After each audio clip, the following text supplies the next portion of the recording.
एक छोटे गांव हीरापुर में एक सुमन नाम की औरत रहती थी। वो बिल्कुल ही अकेली थी। उस सुमन का कोई भी नहीं था। वो सुमन बहुत ही गरीब थी। सुमन रोज जंगल से लकड़ियां लाकर उन्हें बाजार में बेचकर अपना पेट बड़ी ही मुश्किल से भर पाती थी। उस सुमन का एक पड़ोसी था मोहन। मोहन ने गाय पाल रखी थी, जिसका मोहन बिल्कुल भी ध्यान नहीं रखता था।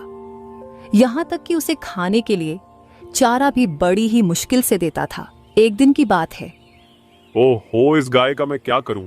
ये गाय दूध तो देती है नहीं, सारा दिन चारा ही खाती रहती है। इस गाय को कोई खरीदेगा भी तो नहीं, जिसे बेचकर मैं दूसरी नई गाय खरीद लाऊं। मोहन गाय को खाने के लिए चारा तो देता नहीं था, उल्टा उसे मारता रहता।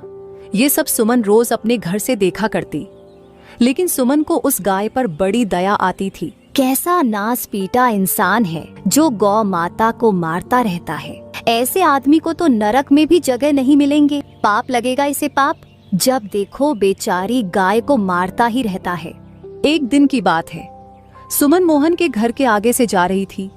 तभी उसे गाय के जोर शोर से चिल्लाने की आवाज आई, जिसे सुनकर वो रुक जाती है और वो मोहन के आंगन में झांक कर देखती है। लगता है गाय बहुत भूखी है, तभी इतने जोर जोर से शोर मचा रही है। ये मोहन खुद तो अपना पेट भर लेगा और घूमने निकल जाएगा, लेकिन बेचारी बेजुबान गाय के ऊपर इसे जरा भी दया नहीं आती। फिर सुमन कहीं से गाय के लिए चारा लेकर आती है और मोहन के आंगन में जाकर गाय को चारा खिलाने लगती है और उसके सिर पर बड़े प्यार से हाथ फिरती है। चारा खाकर गाय का शोर मचाना बंद हो जाता है। गौ माता, तुझे भूख लगी थी ना?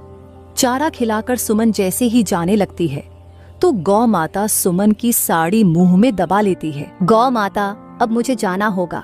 अगर मोहन ने मुझे तेरे साथ देख लिया ना तो सोचेगा मैं गाय चुराने आई हूँ। इससे पहले कि मोहन आए मैं यहाँ से चली जाती हूँ। सुमन को ना चाहते हुए भी वहाँ से जाना पड़ता है। और फिर जैसे ही रात होती है, सुमन बेचारी गाय के बारे में सोच सोच कर बड़ी परेशान हो रही थी। फिर पता नहीं कब उस सुमन को नींद आ जाती है और अगली सुबह फिर जैसे ही सुबह होती है, सुमन सीधे मोहन के पास जाती है और उससे कहती है, क्या आप मुझे अपनी गाय बेचेंगे? मोहन गाय के बेचने की बात सुनकर अंदर ही अंदर खुश होने लगता है। आज तो लगता है भगवान ने मेरी सुन ली। क्या हुआ मोहन भाई, आप किस सोच में पड़ गए? बताइए, क्या आप मुझे अपनी गाय बेचेंगे? हाँ, भाभी क्यों नहीं। तो ठीक है, ये लीजिए आप पैसे और गाय मुझे दे दीजिए। एक बात समझ में नहीं आई भाभी, आप इस बूढ़ी गाय का करेंगे क्या? आपको गाय के पैसे मिल गए ना, बस। सुमन मोहन के हाथ में पैसे पकड़ाकर उससे गाय लेकर अपने घर आ जाती है और गाय को अपने आंगन में एक खूंटे से बांध देती है और उसे हरा हरा चारा खिलाती है और बड़े प्यार से गाय को निहारती है, जैसे उसे कोई अपना मिल गया हो। और फिर जैसे ही रात होती है, सुमन गाय के आगे चारा डालकर सोने चली जाती है और अगली सुबह सुमन सवेरे जल्दी जल्दी उठकर गाय का गोबर उठाती और फिर गाय के नीचे से साफ सफाई करके उसे नहलाती धुलाती है और फिर उसे खाने के लिए चारा देती है। ले गौ माता, चारा खाओ। सुमन गाय को अपने हाथों से चारा खिलाती है। सुमन के पास खुद के लिए खाने को होता या ना होता, पर वो गाय के लिए हमेशा समय से चारा खिलाती और उसकी खूब सेवा करती। वह गाय को जरा भी तकलीफ नहीं होने देती। सुमन रोज रात को सोने से पहले उसे चारा देना नहीं भूलती थी। गाय भी सुमन से बड़ी खुश होती। सुमन की गाय अब पहले से ठीक हो चुकी थी।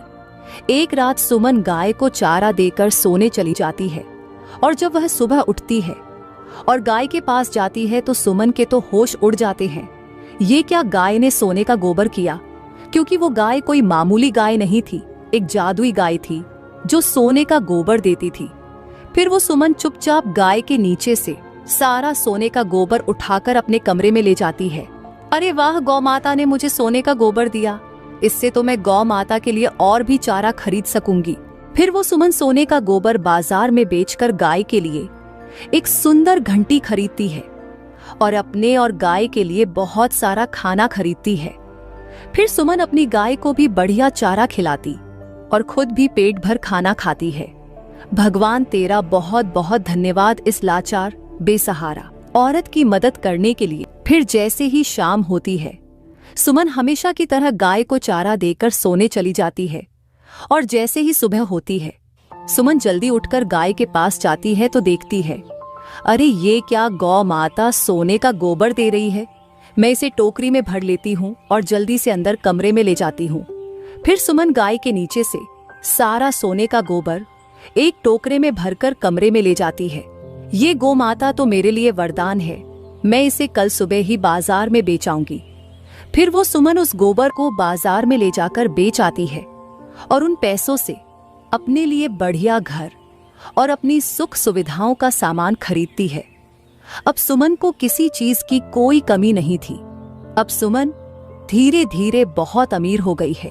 अब तो सुमन एक बहुत ही बड़े आलीशान घर में रहने लगी थी। उसके पास नौकर चाकर की कोई कमी नहीं थी। सुमन ऐशो आराम की जिंदगी जी रही थी। सुमन को अमीर होता देख मोहन सोच में पड़ जाता है। समझ में नहीं आता कि सुमन भाभी इतनी जल्दी अमीर कैसे बन गई, जैसे इसके हाथ को बहुत बड़ा खजाना लग गया हो। पता तो लगाना पड़ेगा, आखिर ये सुमन भाभी इतनी जल्दी अमीर कैसे बन गई। फिर मोहन पता लगाने के लिए सुमन के आंगन में पेड़ के पीछे छिपकर रात होने का इंतजार करने लगता है। फिर जैसे ही सुबह होने वाली होती है तो मोहन देखता है कि गाय सोने का गोबर दे रही है। ये देख मोहन की आंखें फटी की फटी रह जाती हैं। अरे बाबा रे बाबा, ये गाय तो सोने का गोबर दे रही है। अच्छा, तो अब समझ आया ये सुमन भाभी इतनी जल्दी अमीर कैसे बन गई। गाय को सोने का गोबर देते देख मोहन सोचने लगता है, इस सुमन भाभी के उठने से पहले मैं गाय के नीचे से सारे का सारा सोने का गोबर घर ले जाता हूँ, सुमन भाभी को पता ही नहीं चलेगा। फिर जैसे ही मोहन गाय के नीचे से गोबर उठाने लगता है तो गाय एक जोर की लात मोहन को मारती है और मन ही मन कहती है, गोबर लेगा, तेरे तो नसीब में गोबर ही गोबर है। मोहन गाय के नीचे से सोने का गोबर उठाने की लाख कोशिश करता है पर वो सोने का गोबर नहीं उठा पाता। इतने में ही सुमन को आता देख मोहन छिप जाता है। सुमन गाय के नीचे से बड़े आराम से सारा सोने का गोबर उठाकर अंदर कमरे में ले जाती है। आज ही इस गाय ने तो इस सुमन भाभी को कुछ कहा भी नहीं। अगर मैं इस गाय का सोने का गोबर नहीं ले सकता तो इस सुमन भाभी को भी नहीं लेने दूंगा। और अगले दिन जैसे ही सुबह होती है मोहन सरपंच के पास पहुंच जाता है और सुमन के पास सोने का गोबर देने वाली गाय है के बारे में सरपंच को बताता है। क्या गाय सोने का गोबर देती है? ऐसा कैसे हो सकता है? सरपंच जी, मेरी बात का यकीन करो, मैंने खुद अपनी आंखों से गाय को सोने का गोबर देते हुए देखा है। सोने का गोबर देने वाली गाय के बारे में सुनकर अब तो सरपंच के मन में भी लालच आ जाता है और वो सुमन से गाय लेने के बारे में सोचने लगता है। अगर ऐसी बात है तो मैं तुम्हें माला माल कर दूंगा। तुम मुझे अभी के अभी उस सुमन के पास ले चलो। सुमन, मुझे तुम्हारी गाय खरीदनी है। यह सुनकर तो सुमन के पैरों से जमीन खिसक जाती है, पर मुझे अपनी गाय नहीं बेचनी।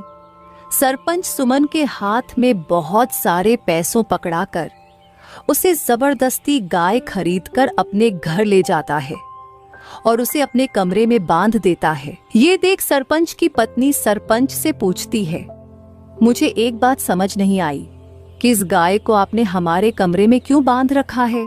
भला गाय भी सोने का गोबर देती है? मुझे तो आपकी बात पर जरा भी यकीन नहीं है। अब ये गाय सुबह सोने का गोबर करेगी तब तो यकीन करोगी।